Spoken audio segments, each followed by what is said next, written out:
Here in the seventh mansion, what you need to understand is the nature of deep healing. True healing is ultimately a mystical experience. It is not a physical experience. It is not an experience of the mind or an experience of the heart. In all my years of working with healing, I've watched people go through their visualizations and go through their deep work, going to therapy, and all of which I have a deep regard for, make no mistake. But I'm talking about healing, not working to alleviate pain or working to make a situation a little better. I'm talking about making you receptive to what you would call a miracle. Making you receptive to actually transforming something going on in your body that you want to release. The mind is not capable of doing that. The mind's an instrument. It does what you tell it to do, or it drives you crazy. You load it up with goods. It's an archive. It's a library. It's a functional system. It's a show-off. It's the keeper of reptiles of a certain sort. But if you think for one moment that the mind is capable of an act as phenomenal, as mystical as healing, you are indeed out of your mind. Because it can't. It can't even go near it. And I watch people do things like visualizations, and I see them tighten their brow, and I see them just tighten their jaw and get into it. And I think, you've got to be kidding. You'd get more out of a shopping spree. At least you are relaxed in a shopping spree. At least you're not obsessing. At least you are not battling with this force, because most people's minds are the most undisciplined pieces of equipment they'll ever go near in the whole of their lives. They can't for 3 seconds take charge of one thought, and they go left and they go right. And I tell people, for example, in workshops, keep your eyes closed. They can't do it for 2 seconds. They can't give their body one command, and they're going to give their body the command to heal? I don't think so. Healing is not mental, intellectual, reasonable, or rational. Particularly if you think your suffering is irrational and undeserved. And you're going to go in that warehouse and get your body straightened out when it's the very warehouse that's telling you you didn't deserve it in the first place? I do not think so. So is healing conducted in the heart? This harbinger of great love we hear so much about? Are you kidding? I don't think so. Go visit people's hearts. That place, for most people, is a war zone. A keeper of trauma. A file cabinet of bad memories. But it is hardly a place awash with unconditional love. It is hardly that. And that force of unconditional love and grace that is required for healing is hardly abundant in the hearts of most people.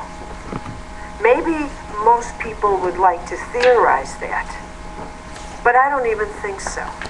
My experience is that's not true. Most people do not pray, please make me unconditionally loving.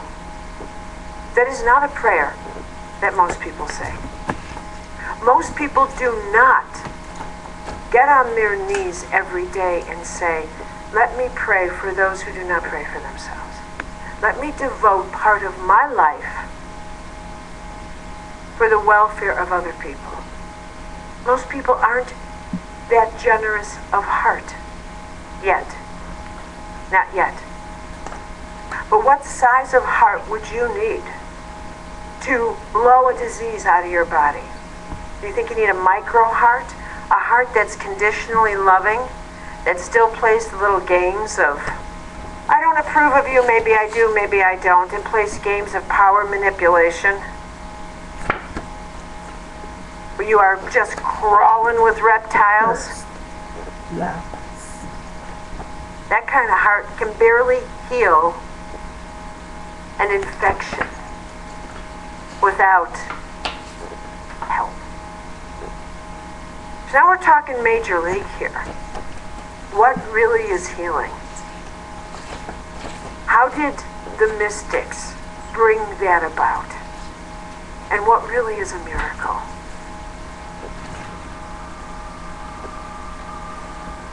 Let's go up to that seventh mansion. I want you to just take a deep breath now. I want you to imagine this visual. That you are in a beautiful room. One room that looks like a Zen monastery. It is exquisite, but it's just one room. And you see the rice paper doors. And it is exquisitely clean. And you're in this room and you think, where am I? It's so beautiful. It's so beautiful. And now you're going to open up these screens so you can see on the other side.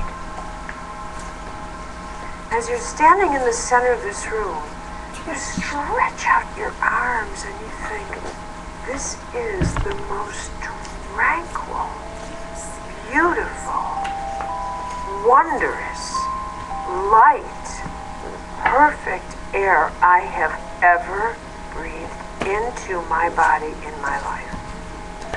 I have never felt such exquisite air enter my body, ever.